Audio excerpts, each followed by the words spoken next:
Hey everybody, welcome back to Worldbuilding with DMDave. It's me, DMDave, and it is a lovely Sunday night here. I hope you've been enjoying this series so far. First, some big news. I am actually going to be kickstarting a world book here on May 5th, 2021. I think that's a Wednesday. It's going to be called Pexia's Guide to Omeria. And even though I haven't been developing Omeria per se in this series, Omeria has been my campaign world on my Patreon for the last 2.5, 3 years or so. Actually, a little bit even beyond that if you count the post-apocalyptic version, which is the first version of the world that I started. Omeria is I guess what you could call a dungeon punk setting where pretty much anything that I want to throw into it, I kind of throw into it. You know, they call it kitchen sink world sometimes, but it's got magic, technology, horror, pretty much everything that you want. I'm going to have a link down below that you can click and follow along with it. That way when it goes live on the 5th, if you're one of the first 125 backers, you're going to get 20% off. We're expecting this to be pretty big event, so you're definitely going to want to get in soon. Today I'd like to actually go through some of my world building exercises with you in Omeria. I've actually spent the last couple days planning the book out, and I've actually booked some art, but I want to show you how I do an outline for a book like this and start determining the type of materials that I need for it. So over here I've got the full outline of our Omeria book, and I'm actually going to put this in the comments too so that you can take a look. Sorry, it's cats. So I have divided the book into 4 different sections, which I'm going to cover, and I think all these 4 are going to be pretty important for what I call like 3 different categories, and I'm basing this sort of off of the way that it used to be done in second edition, primarily with their box sets like the ones that came out for Dark Sun and Spelljammer. Typically there were 2 or 3 books in every box set, plus a number of maps and other assets. These days you don't need to put assets in as much because we've very much gone towards a virtual world, so we'll probably have more virtual assets like that. But I'm still going to include some of the other ones. You don't see this as much anymore, but I think it's really missing out because I think a good campaign book should be made for 3 groups. First, I've got sort of a primer. Now, this is going to be the introduction to the world itself, and it's going to be kind of both for game masters and players. And I've got this divided into different sections, which I've actually based off of the Dungeon Master's Guide breakdown in the beginning and some of how its chapters, how it plays out. I'm going to have a history section, which is going to cover the events of Omeria that people need to know, and have the people of Omeria, which is more about the major factions, the different gods. And Omeria, they don't like their gods are very strange and unusual, so I'm going to be detailing some of that. And various little known about the gods. Also, there's a lot of agnosticism in Omeria, so there's going to be some focus on that as well. And finally, in part 1, there's going to be the Gazetteer, which is going to be all the different nations, major towns, geographic locations. And that's going to be, next to the monsters, the second largest section of the book. All right. Second part of this book is going to be the Player's Guide to Omeria, and this is when it's going to start getting into more mechanics and the different things that players can have. 5th edition's done a really good job of making all of its books versatile for both game masters and players. So, sorry. So we've got this divided into pretty much how the player's handbook is divided. This is what I'm going to need to know. First we got the different races. They will explain how existing races fit in, plus some new ones that I've got. We're going to have the next part is going to be the Heroes of Omeria, which are going to be our subclasses and a brand new Elementalist class that I'm going to be bringing in.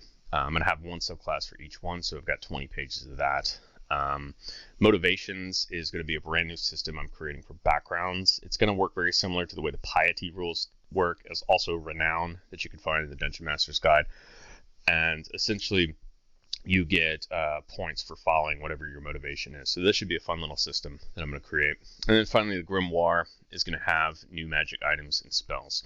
So these different things are going to give some more flavors to the people, so they can actually, and players can like put themselves mentally into the game.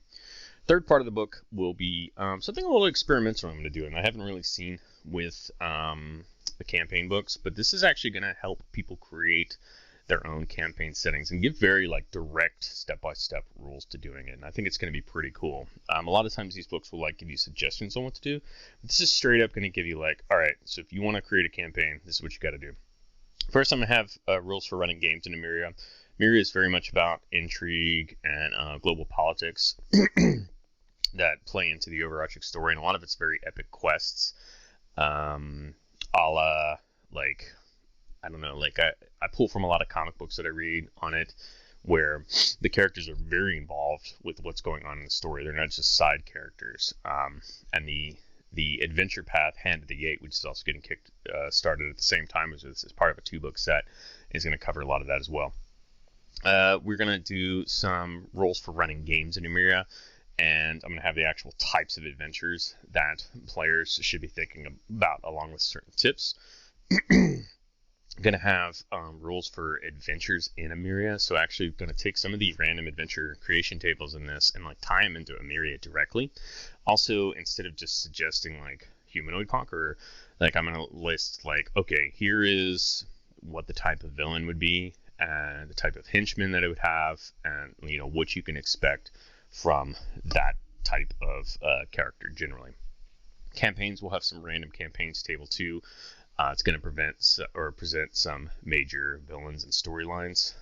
There's going to be a different section on factions, which is going to cover some of the major factions, including secret ones that players may not necessarily know about. And then the Secrets of Omeria is going to be like a DM's eyes only section with lots of warnings around it, telling you kind of like some of the big secrets of the world. And I think that's going to be really cool to help present some information. Finally, what's a world book without its own bestiary? I've spent the last few years creating lots of original and unique monsters, and I've kind of picked out the best of the best to go with it. Page count is going to be looked to be around 225. Probably go a little bit beyond that, but that's okay. It's going to be in hardcover format, and like I said, we've already started commissioning a great deal of artwork. I think we're third days of announcing this, and I've already probably spent like $3,000 on art as it is, and probably be closer to like 15 to 20 by the time this is all done, which is pretty exciting. This is the most I've ever spent on art for any project. Usually I just use stock art and call it a day, so it's gonna be a lot of fun.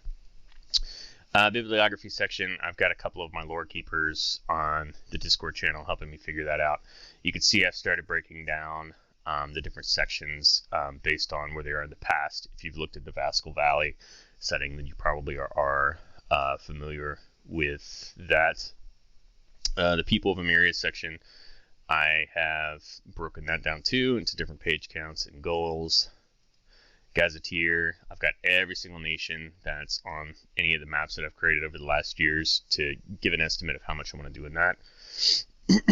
I've got all of our races broken out and how much detail I want to give to that, plus the 4 brand new ones are going to go in, which are Canids, which are dog humanoid people, Krigs, which are spider humanoids, Arniticos, which are like elves or colorless elves who are like a black and white image come to life, and the Van Leorns, which are like strange bird lizard folk from Realm of Shadow called the Other.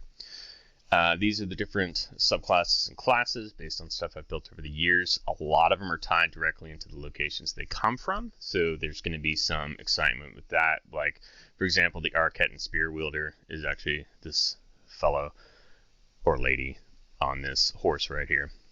Honorian Gun Mage, which we had in Vasca Valley, different stuff like that. Actually, this is going to end up being a Borrower, which is going to be pretty cool. A Warlike subclass that I can actually pull from multiple different patrons at once, as sort of like a John Constantine style thing. That should be a lot of fun to make. And then finally our Bestiary, which has all of some of the iconic monsters from my series, or from Omeria and my Patreon, which I've created over the years, that I think just really bring it home, and also give some stuff that give some versatility to. Like I put it in some different like sort of generic-y ghosts, but these ghosts I've had for a while. I don't know if I'll do 4. That's a little bit much, but still I think those are pretty cool. You can see I've started doing the art requests, and yeah, so this has been kind of how I've been world building with this, kind of organizing my thoughts. As we continue through this series, which is probably going to be here for a week or 2, and then I'll start working on the other stuff. But I'll probably show you a little bit more about how I kind of craft and create and like tighten up what I've got. Number of folks have asked me how I keep organized. Well, a lot of this is on my Patreon. It's all kind of a mess. Fortunately, I'm blessed to have some people who know my own material better than me. So we're going to be leaning on them a lot to find that stuff. And then it's a matter of just searching through old PDFs and tying it all together.